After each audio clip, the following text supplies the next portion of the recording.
sign it over there in the buffet line. How many we got here today? 23.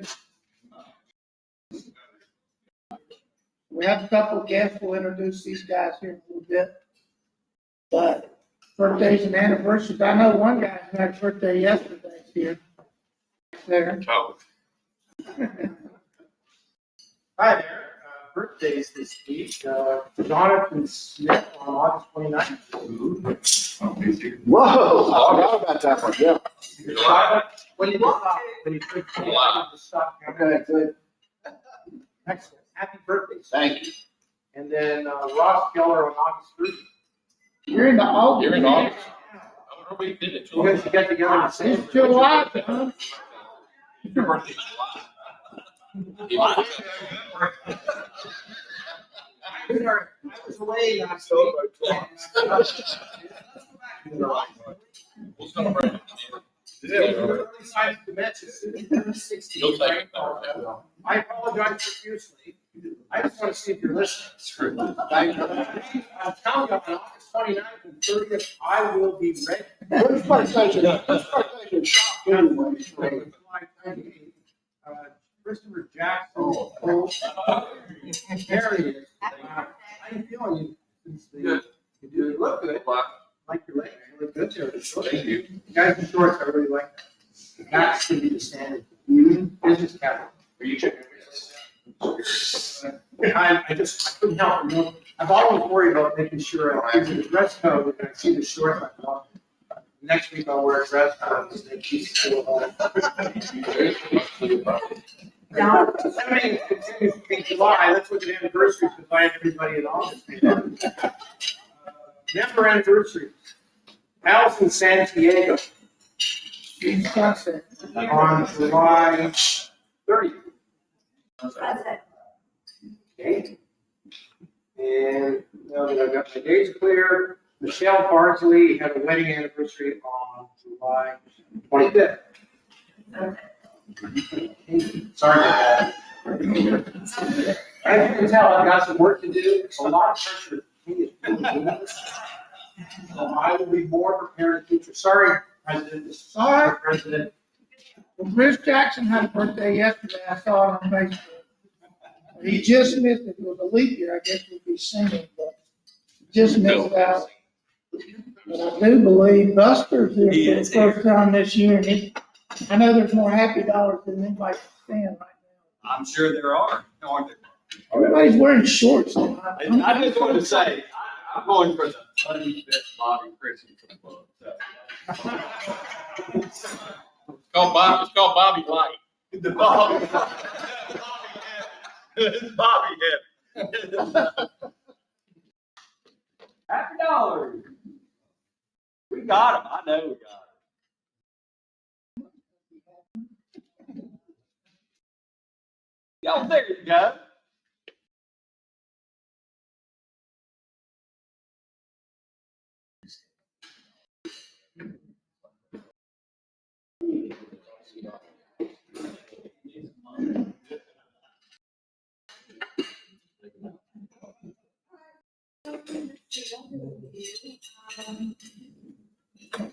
Shout out for a company called Kern's Lawn Care.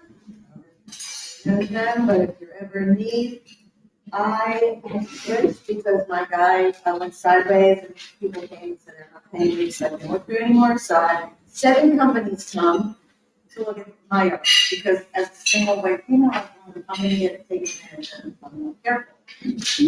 Same yard, same list of expectations. And the range was, most of you have been the yard, same yard. It would range from $300 a month to $675 a month. Holy cow.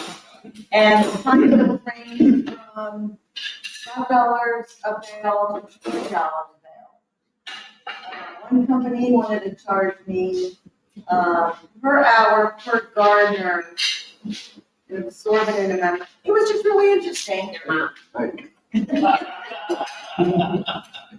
That was really interesting. I'm sure they're all very talented and very good, but Kern, there was a lot of things about him. He was referred by a friend young, 47-year-old guy, he wants to make you happy. He's very particular. I don't think he'd be sorry. So again, Kearns Landscaping. He was right in the middle, and I've been extremely pleased. The first day he came out, he said, "You want me to send someone out here to your yard?" And I said, "Well, I think I have a really." And I made 4 more conversations. He said, "Yeah." He needs to be, I said, "Yes." He was very smart. He said, "How much are you charging me on my yard?" It was $30 more than the last guy. And I said, "Well, what are you gonna do for me for that extra $30? He said, "You'll see when you get home." And he was right, and very smart. Anyway, I'll stop there. Look nice, nice. Long hair. How much? Say. Well, last week I told you I got Jill a new car. The rest of the car, we'd already been looking for a car. But yesterday I get a call and she's like, "I don't see where the button is to put the gas in." Push the little thing and come out. Sure enough, it's great, thanks. 45 minutes later, I get what I think is a robocall and I ignored it. And then 2 later, the switchboard says, "Why something phone? It's emergency." Well, she was putting gas in the car, put her phone on top. So I said, "Well, where is she?" "Well, somewhere between the gas station and our house, no battleground." Wow. Anyway, I come home, we get in the car, and I said, "Well, the Verizon store up battleground, you be able to look at it." Damn, it wasn't sitting out right in the middle there, all smashed to pieces. That's the end of the fun. We were already looking for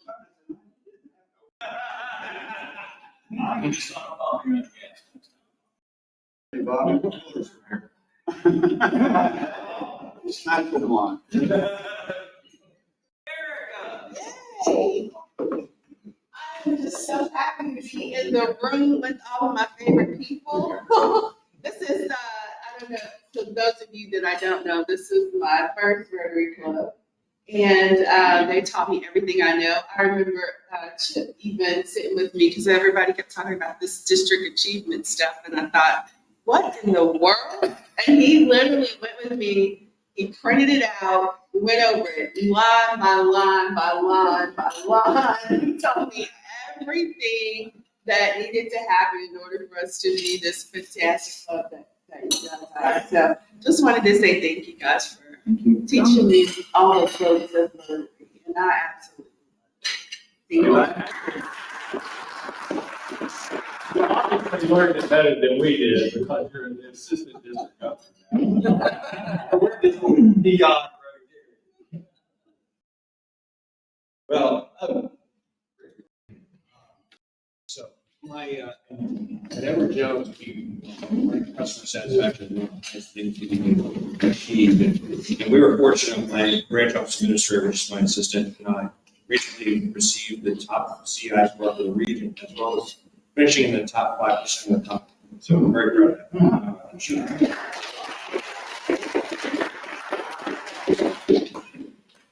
Buster, I'll give one more. Yeah, man. Just, and I said it last week, or maybe it was the week before, I can't remember, but just a shout out to the 18,000 athletes that are here with, in Greensboro that started coming in yesterday with AAU Junior Olympics. They're all over town, as you'll see. If you try to go to a restaurant this weekend, good luck. There's not a hotel room to be found in Greensboro for the next 10 days between that and several other groups in the Wyndham.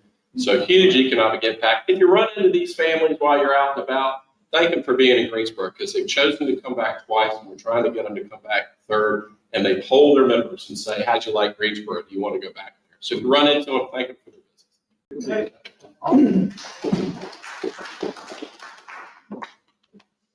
Granddaddy was at work the other day, and his boss just comes roaring up to this brand new Lamborghini. Granddad says, "Nice car." And boss says, "Well, I'll tell you what. Next year, you come in early, you work hard, you give it all you got, put in the hours, I can get a new one."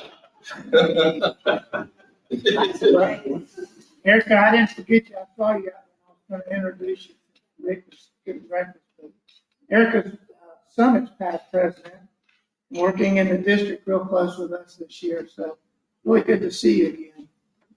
How's your husband doing? I still like it. No good. Just a few announcements. Stuff the bus. You may have seen some flyers come out, emails about that. It's August 6th. I don't think I'm going to be in town. I may get there, but if anybody goes to this, it's a Target thing where they buy school supplies. Take a few pictures and post them on Facebook. Another announcement. This just came out. Jonathan Spielman, golf tournament planning. August 11th, they're going to do a two-man best ball. They've never done this before. It's at Cross Creek Country Club. You played there, Walt? Down there. So I've never played in it, but I think it's $65 a golfer. It's two-man best ball. You can bring non-Rotarian guests if you want. And the other big golf tournament's the Ray Taylor, which is a district event in Sanford, October 20th. We get points if we get a four-man team together. It's $95 a golfer. And then September 10th is a big family day out at the carousel. And bring your kids, a ticket, they can ride the carousel all they want. Go to the Natural Science Center. And we'll send out more information for that. The club will bill you if you want to sign up, get 4 or 5 tickets, and we'll just add it to your bill. So that'll be a fun day. Everybody look for that. So I didn't set up Kahoot. I know everybody's all upset about that. It was such a big hit. But I did do one, but last week my boss comes in and he just quit. And he gave a 2-week notice, but he was on vacation the next week. It's been really tough because I'm just too old to party that much. It's just been like, anyway. But instead of doing Kahoot, I had one of the questions for this meeting on Kahoot. I'll give my tickets away to anybody who can tell me how many commissioners do we have in North Carolina? Because there's one of them here this morning. Closest one. 5. I know you. Well, that's a little low. Low. That's still a little low. 20. That's very close. 19. 19 will give it to Lacey. So I'm gonna get Kelly to come up and introduce our speaker. Oh, yeah. So a couple of admin notes. Mario is signed up for Sergeant of Arms in August and he's a partner. So is anyone interested in partnering with Mario for the month of August for the checker test? I'll do it. Okay. Yep. Thank you. And then we've had a request for our 505s to have like a home base at the State Street Wine Shop. Did I say that right? Is anyone opposed to that? So every week instead of doing the rotating, or do you prefer the rotating? I can comment on that. Yeah, I'm asking the club, because I schedule these with the intent of going around different places, but if the club wants a home base, then I'm fine with scheduling it. I just need to know what the club wants me to do. Personally, I think it's been a lot of fun, and it has felt good to spread the little bit of funds we're spending throughout Greensboro. I've been to places I haven't been before. Personally, I don't think the problem is mixing it up. I mean, I know it's taken us out to Brandover, it's taken us out near Summerfield. I know it's in different places, but I think we all live in different areas of the area. I think it's how it's communicated. So I think on Wednesday, even though we were great at sending out numerous reminders with the list, which is extremely helpful, people are working or busy or whatever, and not looking for it. Like I, intentionally, it might be good to have a reminder on that day. And then I think we have a better, because that's what I heard, is, oh God, I didn't realize it was here today. So that's my 2 cents. I think it's been great to mix it up. I think we've been in a position before where it's been one place. And honestly, I don't think it made a difference in the numbers. It might make it easier for regulars, but I know there's a variance in opinion on that, but I feel strongly about this. So I would take that into consideration. And I think the places we go that we repeat, I think they're happy to see us come back. Too, so. Which I'll comment on that. I think you have to be sensitive to the parking issues, the 1913 Whiskey Bar. People are not coming there because they can't find a place to park. But our attendance has dropped, and every week or two, every other week or so, I get texts from members of other clubs that used to always come to our 505s wanting to know where they are. So I do think the communication thing is important. I think it's great to move around, but it's also great to have a place where you go more often. Yesterday we had a great crowd. It was at the Loaded Grape, and I think part of that's the location and the fact that parking is easy. Most people are lazy. They don't I want wasn't aware that the parking is behind. to. People don't want to have parking.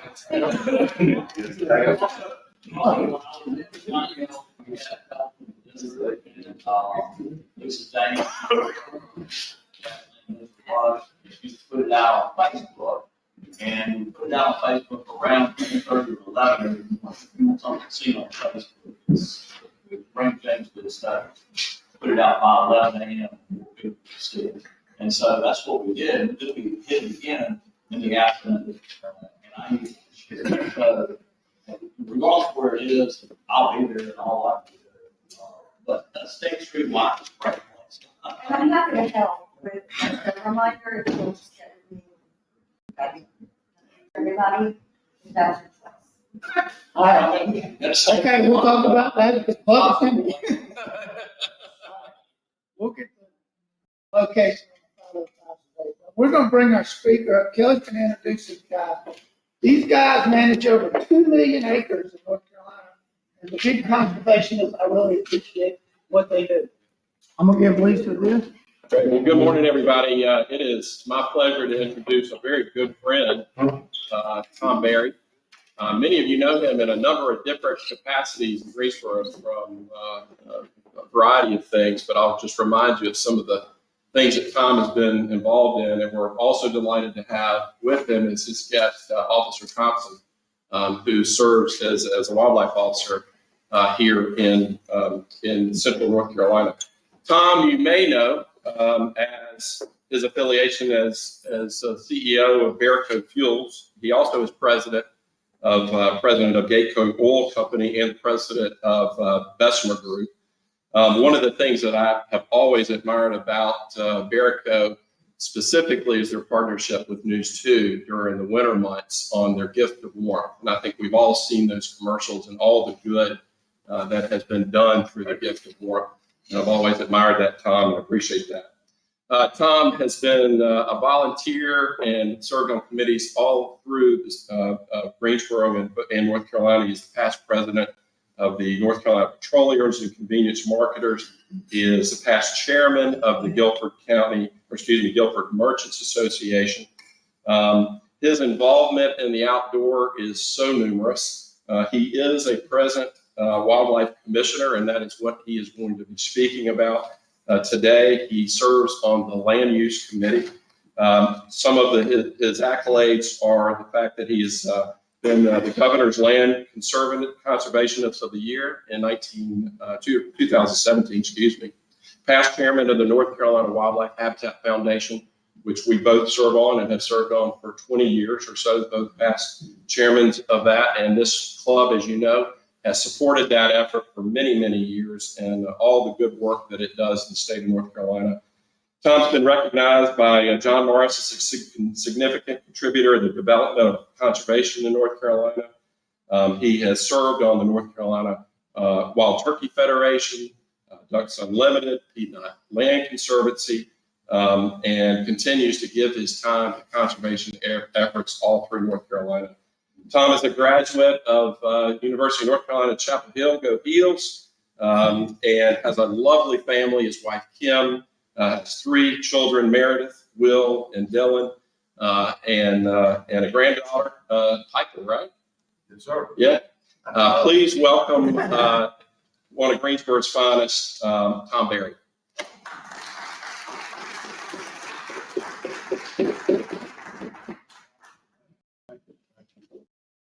Yes, thank you very much, Kelly, and good morning to all of you guys. I've got a dollar here, so I'm gonna tell this quick story. When I was coming over here this morning, I was in my garage and I was feeding the dog and this sort of thing, and there was a dove in my garage. It was flying around, and I'm trying to hurry up, be sure I got all my stuff.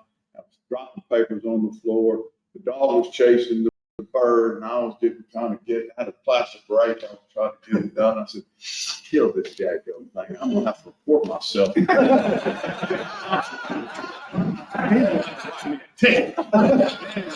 I didn't kill him, and he got out of the garage. And such as that. So, I'm very proud of our Wildlife Resources Commission, and I serve on, and I've been serving on 12 years at the pleasure of Phil Berger, the president of the Senate pro tem. And I want you to know that. And so I want to kind of set the stage for how we're going to handle this thing. What I want to do is give you a broad brush overlook of the whole agency, from the financial side to the organizational side. And then if we have time, we'll talk about CWD. And of course, we're going to allocate some time to Officer Thompson over here to talk about enforcement. The first thing I want to do, I want to ask a couple questions. So tell me, how many of you have a hunting license? Okay, that's pretty cool. And how about fishing license? Same, if not more. Okay. Firearms owner. Okay, interesting. There's some firearms owners that are not hunters, and I can certainly respect and appreciate that. Own a boat. How many own a boat? Okay, we got some serious outdoorsmen here. So we really have got a good group to talk to here. Now, I do have another question. What about conservation groups? Piedmont Land Conservancy, Wildlife Habitat Foundation, ducks, elk.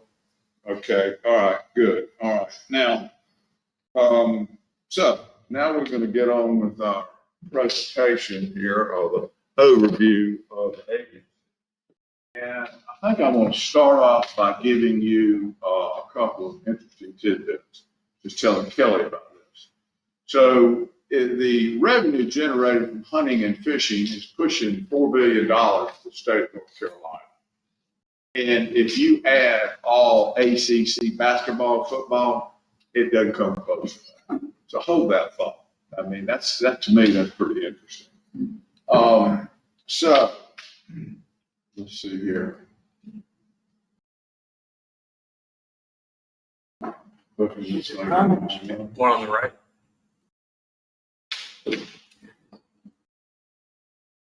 Let's do it here. That button right there, right?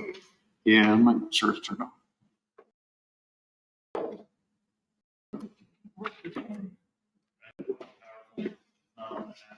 All right, you work on that, and I go to the same thing. Gotcha. There you go. David for the city. Okay, all right, so we got headquarters in Raleigh. It's a great building. Matter of fact, we're getting ready to do some renovations to it. So the purpose of the Wildlife Commission is to develop and administer a program directed to the conservation of fish and wildlife resources and their habitat. The mission, worth reading: wildlife resources conserve North Carolina wildlife resources and their habitat, provides programs and opportunities that allow hunters, anglers, boaters, and outdoor enthusiasts to enjoy wildlife-associated recreation. I'm not going to get into all the vision here. Wildlife resources providing safe and comprehensive, effective, and efficient fisheries, big subject. Wildlife in general, we'll talk about it. And of course, voting. Somebody asked when we were talking about how many commissioners there are. There are 19 commissioners, and 2 are at large from the governor. Let's see, governor appoints 2 at large to serve 4-year terms. And then the General Assembly appoints 8 commissioners to serve 2-year. General Assembly meaning Berger and Kimball, the House and the Senate. So there are 19. We have organization. Obviously, we have an executive director, and there's a lot of staff underneath it. I want to tell you that these are some of the finest people that I've ever worked with. They're very professional. Anything that the Wildlife Commission does, I assure you, is first class. To a fault sometimes. I think it takes too long, costs too much money, but let me tell you, they do a great job. And you think of Wildlife Commission as just doing stuff that pertains to wildlife enforcement, or looking after the animals today, but we're doing research on bears and deer. We're doing an urban deer study right now. It's an $800,000 study trying to figure out how we handle all these deer that are urban deer, that are inside, that are in your neighborhood. It's a big problem. There's endangered species, there's salamanders, there's different fish, there's all kinds of endangered species that we look at. We have a whole committee that's focuses on that. Training centers. So we have a wonderful training center, the Peckman Training Center, Fish Training Center. And they have wildlife classes there. It's on the interior of the state. And they just do a phenomenal job and bring people in and have all kinds of courses. So anyway, recap. 2 million plus acres we just mentioned. 1.6 are managed through cooperative agreements with the federal government and other private industries. 563,000 acres are just game lands. And then there's numerous, there's 49 lakes, 73 waterfowl impoundments, all kinds of roads, markets. So and we're going to show you a map of the state here in a second. It just shows you how broad-based we are. We are all over the place. So, game lands, they're everywhere. Again, we talked about the number of acres that are outlined over here. But one of the initiatives that we've started, as a matter of fact, I've initiated this, is that we have got game lands. The green areas are game lands, and the red areas are state-owned properties that we manage. So as you can see, there's areas here, there's no game lands. And then you go up in the Castle or Rockham area, there's one, we did one Rockham County with the Rockham game land.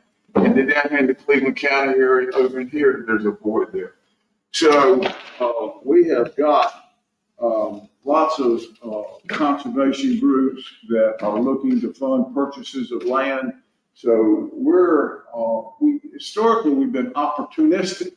So if a piece of land comes available near these game land, Brunswick County down here, then it's right next to us. It's easy to say yes. We can usually find the money to get it, but it's hard to go out here in Stokes County and pry loose 2,000 acres from somebody to create a new game land. So it's going to be a tough challenge. But I met with all our conservation partners, and we did a luncheon for them the other day, and we explained to them the mission that we're under and what we like to do. I can get into the weeds on this. They're the land trust with Bill Holman and Company. They get money from the Clean Water Management Trust Fund. The state allocates these funds, and it's like 20 million every year. Well, if they take 5 million and buy this tract of land over here that adds on to this game land down here, then, that's great here. But what I like to see them do is hold those funds and refocus on some areas that we'd like to have in other areas of the state. Okay, so education center, we talked about fattening fish hatcheries. This is a pretty big deal. Fish hatcheries, and there's a sketch in here, or some detail on mountain trout that, we'll go over in a second, but, state of North Carolina grows a lot of fish. I mean, just a lot of fish. And so we're stocking, so up on High Code Lake, we've just initiated a program where we're taking hybrid bass, taking white bass, striped bass, hybrid bass. And they've been there about 3 years, and now they're saw one the other day that was 25 inches. It's a big fish. And so that's kind of exciting. Every year we put in 62,000 fish, this size. Now some of them are this size. So those are great things that your wildlife commission does that you probably really don't really know. And there are numerous. Here's another one. This is big. Shooting ranges. So our land committee has been, and I've been chairman of them for 10 years. It is, we, Thanks the button. What what I do, started off, might take a break, get a cup of coffee.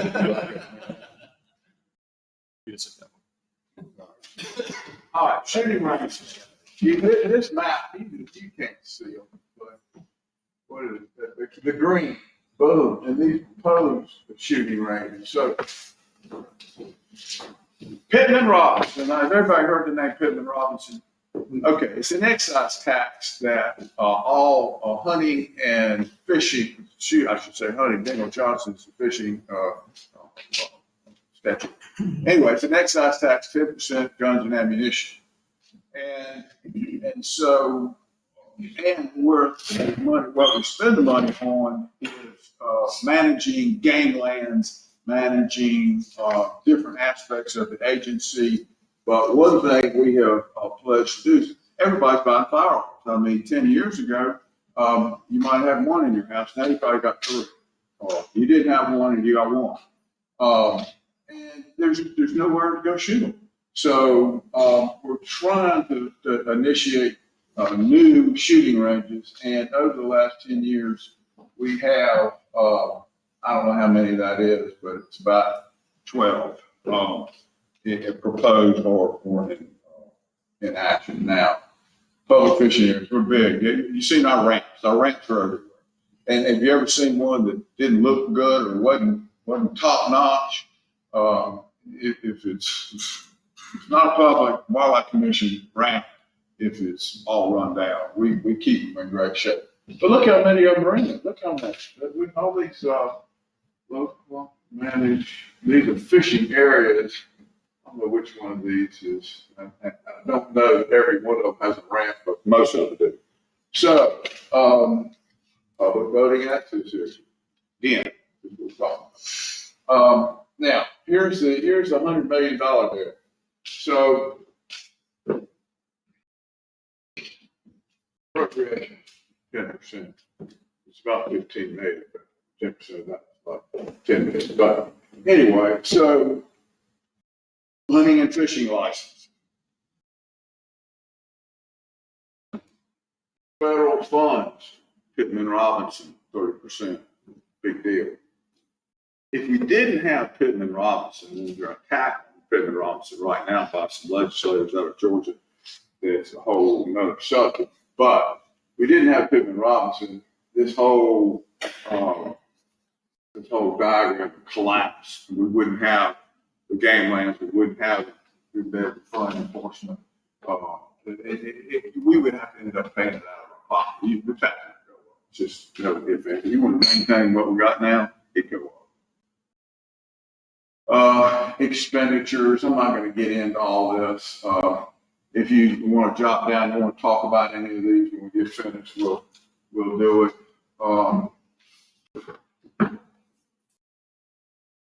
So I think this is worth noting. Of the Pittman Robinson money that we get, it cannot be robbed by the general fund, general statute. Cooper can't decide, Berger can't decide that we need some of that money. You guys, you know how much money we've got in the endowment fund now? It's like $160 million. And the state can't get their hands on it. And we can only spend the appreciation of the realization at 5%. So, and then some of that is restrictions on some of that. Anyway, so, and Eddie Bridges, anybody know the name Eddie Bridges? Anyway, we'll talk about, he started this fund. He was the founder of this Wildlife Habitat Foundation. Kelly and I have been working on a long time. Anyway, big deal. Endowment fund, the state can't touch it. Big deal. All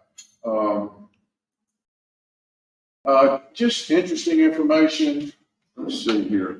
I don't want to take too much time. Let's see what we got here. Okay, I'm gonna cut it like right now, because I want Jake to have some time. So I'll just close it and say that there's lots of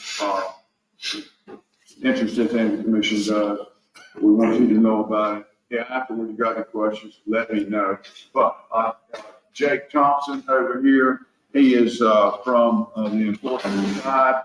It's always nice to have a uniform. I want you to know that your wildlife, he and who he represents are the only ones looking after your wildlife. He's got rules to follow, but he's out there and he comes up to you. He wants to check your license, or if he wants to, check your career, whatever it might be. Show him the respect that he deserves. These guys are the best. Thank you for what you do. So, Jake, he's from Appalachian State, a degree in criminal justice. He's worked a short stint with the SBI, and then he went through the 28-week training program to become a wildlife officer. And so, thank you for being here. And I'll tell you about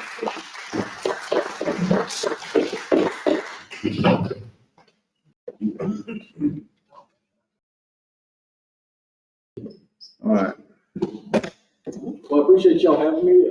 Like Commissioner Perry said, my name is Jake Thompson. I am an enforcement officer with the state of North Carolina. I'm currently stationed in Randolph County. My patrol area is Randolph, Guilford, and Rockingham counties.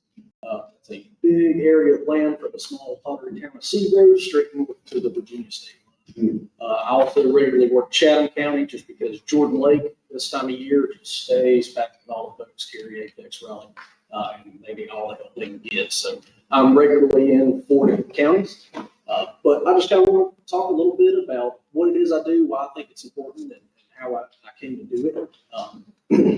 Just a little bit about myself. I am from Stanley County originally. I don't even know if Mr. Barry knows this, but my dad is actually a retired wildlife officer. He was doing that when I was born, and he retired shortly after I came to work. So from the day I was born up until today, the Wildlife Commission has been a part of my life throughout.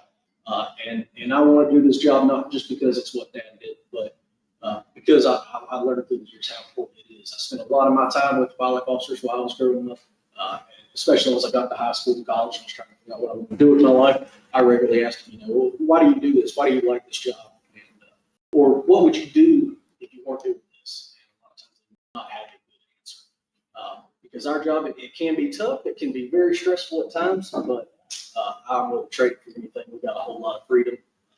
Go outdoors, go on the lake, look around. That's my office. So, proud to be here. But to start out with us, our officers, what we're looking for is just somebody highly motivated, a lot of integrity, and somebody that wants this job. And so our whole training program is designed to be rigorous, very tough, very stressful. And it's to weed out the folks that just want a job, and we want the people that are dedicated to the state of North Carolina and its wildlife resources. So we have a very lengthy application process, going through several different rounds of interviews, physical fitness tests, swimming tests, things like that. Once you pass all that, then you go into a very in-depth background review. They're calling all your references and asking them for other references. Who else knows this person? We're digging in and we'll find out everything about our new hire. And part of the reason for that being is, I said I work Randolph County. It's myself and one other officer in that county. We have one officer here in Guilford County. We have one in Rockingham County. Most of the time I'm working, I am by myself. I have all this state equipment that I get, and I'm free to just go out of my driveway and decide if I want to go left or right on a day. So we have a whole lot of freedom, and that comes with a lot of responsibility. So we can make sure that anybody that wears this uniform trusts to be out there doing the right thing. Once you pass through, you get hired on, then you go to our 28-week training program that is currently being held at Samarkand Training Academy in Moore County. Half of that 28 weeks is a basic law enforcement training program. And what that is what every law enforcement officer in the state of North Carolina has to go through. So from your local PD to state law enforcement, county, everybody that wears a badge in North Carolina has to go through this program. The second half, after we do just what's required by the state, the second half is several weeks of nothing but just in-depth wildlife training. And that's everything from duck identification, fish identification, learning about our different education programs, our hunter education, building education, as well as what we like to call game warden tactics, which is teaching how we do our job. Because if you think, most other law enforcement, they're working out of their vehicle and they're seeing what they're doing. They're catching speeders by shit. For me to catch people I need to catch, I have to be out in the woods, might be miles away from the nearest town, might be miles away from my vehicle. So it takes a lot of training to do that. And then once you graduate from training, they give you your badge and they send you off to work with a veteran wildlife officer for 6 months. The reason it is that long is because our job changes regularly about every couple months or so. Right now, my main focus is fishing and boating. Come Labor Day, it's going to be hunting. Snow season comes in, got a little bit of that. Right after that, archery season. So our 6 months of training kind of covers a little bit of everything. And once I graduated,